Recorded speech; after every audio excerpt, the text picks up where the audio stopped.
A flutist makes it sound like a bird is soaring through the Native American pavilion as a couple of NAMM attendees rhythmically strike drums.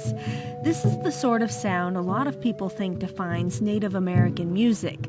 It still is a tradition in the Native community, but that's not what you'll hear from guitarist Tracy Lee Nelson. I always said I wanted to be like an Indian B.B. King, a blues player, and I said, oh, okay, well, because I don't think there was anybody out there who really stood out as a Native artist. But Nelson is one of the artists changing that.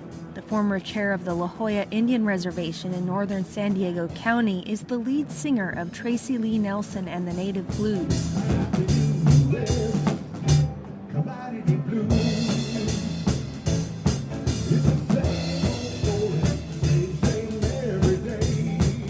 The band is made up of musicians from Southern California Indian reservations. We're modern music, playing the blues, and it's funny because people, and I actually joke around about that on stage too, because I say, well, I know we're Indian, you guys are probably expecting us to be wearing our, little buckskin skirt and stuff, and a feather in the hair and stuff, but no, we're kind of like, it's changed. I mean, we don't live in teepees anymore either, so...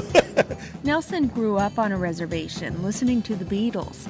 He says technology has helped push Native American music onto new ground by bringing in all sorts of musical influences. When I'm going to different reservations, I'm noticing there's reggae Indian groups, there's a Blackfire who's like a heavy metal, kind of like a, Lamb of God, really, and I was like, wow, this is really something, because before I thought it was just kind of like, when I grew up, it was more country and stuff, but now it's evolved to the new music now. And I think that's what helped too, the iPods and, you got all the computers, and everybody's connecting, and YouTube. No, that's a huge, connection to the world. Nelson says that's way beyond what you could get from a radio in a remote reservation home back in the day.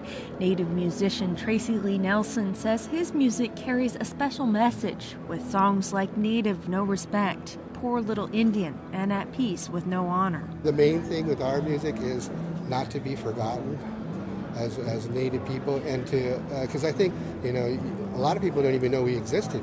I mean, now gaming's coming into play, and people are like, oh yeah, there are Indians still here. Free and other Native American musicians say they hope their success will inspire the next generation to follow them in the music business, whether it's traditional Native music or heavy metal or the blues.